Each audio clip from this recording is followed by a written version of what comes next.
everyone. My name is Shraddha Mainali, and I'm a neurointensivist and a stroke neurologist at The Ohio State University. And I'm an executive member of the Neurocritical Care Research Network, also known as the Mission Control for the Curing Coma campaign. To me, curing coma means the ability to address a few critical elements related to coma, including the ability to understand as well, to advance our understanding as well as management of coma, both in the acute and the long-term phase. And in my mind, there are about 5 or 6 key aspirations of this campaign. One is the ability to accurately diagnose the underlying pathophysiology related to coma, including the ability to understand the neural connections. Next, we need to accurately predict the treatment response in various types of coma.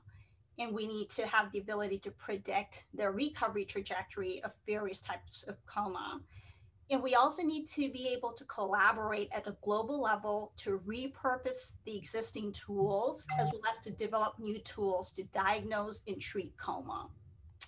And I believe we should also have the ability to effectively educate and disseminate practical information related to coma to our patients, families, and general public, so they're aware of the fact that coma can be a common presentation of various types of underlying diseases, and that the treatment course and recovery pattern depends on the disease type and the severity and recovery potential of each individual. And finally, I think this is a tough one as practices vary globally, but it would be great to have the ability to standardize coma care across the globe. So no matter where a patient ends up with coma, they get the same standard of care appropriate for that type of coma. And I believe these are, if we could address these challenges, to me, we would have cured coma. The truth is literally everyone's invited to be a part of Curing Coma campaign, in the sense that it takes more than a village to achieve this colossal mission. And this campaign is sort of a moonshot approach where anyone and everyone involved in coma in some form is likely to have the impact. For example, you could be a clinician taking care of brain injury and you'd be a part of Curing Coma campaign. Or you could be a scientist studying mechanisms of coma, or a rehab specialist dealing with coma patients, and you could be a part of Curing Coma campaign. You could participate in research studies that'll be coming out of this global initiative, and you're a part of Curing Coma campaign. Or you could participate in surveys to help us collect data regarding existing gaps in coma care, and you will be a part of this campaign. So whether or not you are a member of a neurocritical care society or directly involved in projects related to Curing Coma campaign, there's plenty of ways your contribution can be really important to advance this campaign. And now, having said that, we do make conscious efforts to include interested trainees in various projects related to this campaign. And we have a list of interested trainee volunteers. And I believe the need for hands-on trainee involvement is likely to continue to grow as the mission continues to grow and advance. So I'd just like to ask the trainees to please keep your eyes and minds open.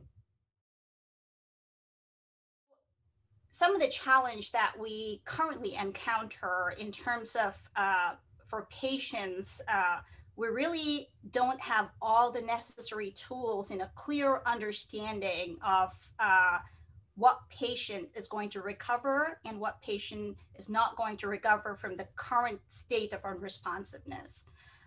So we have to go by our clinical assessment and our best estimate based on scant available data. So I think that's one of our biggest challenge that we see day to day, and that I feel is the most important reason why there's practice variations across not only countries at a global level, but across centers within the United States, and even within a city, or even within different specialties. A threshold to withdraw life supporting therapy in comatose patients different. So I think having that ability to truly understand the mechanisms, underpinnings of coma mechanisms, and using the tools we have, having the ability to use the tools we have to accurately diagnose and predict treatment response and recovery trajectory is the most pressing need for us as clinicians that we can really achieve by the help of this campaign.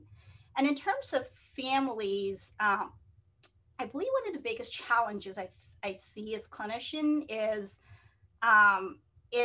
the ability to help families understand that not all comas are equal. You often hear from patients like, oh, I heard like my friend's mom or somebody had a coma and they recovered, and how come my family member has a coma and they won't recover? And I feel one of the biggest gaps is in the education and understanding of patients and families and general public about that coma can be a common presentation of so many different disease in so many different severity in so many different forms, and the recovery potential is really different. And I feel like this campaign would have a very strong role in disseminating some of the information, and your involvement as one of the leads of community of collaborators in disseminating information, as I feel like will be very critical in addressing this gap.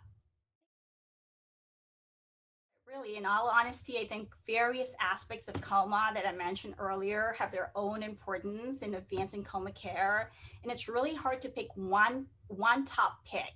But I believe to facilitate the mission of this campaign, one of the most important steps would be to build a platform for the entire global clinical and scientific communities to come together collectively and synergistically work together with a unified goal of advancing care for our coma patients.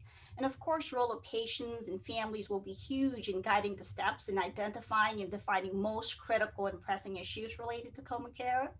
And I believe the other most important piece of this would be the collaboration and investment from funding agencies and philanthropic individuals and organizations. I think they have equally important role in this. So we will be launching the inaugural World Coma Day on March 22nd. And I would really encourage this is open to all, not just clinicians, scientists, caretakers, families, and patients, but just even general public. There is ongoing efforts to disseminate the information about this campaign.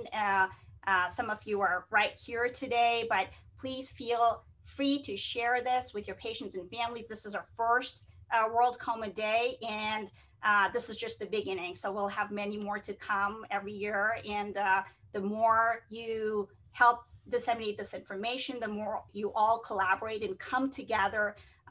It really takes more than a village. It takes all of our efforts to really make this a successful project. So please stay engaged, stay involved, and let's cure coma.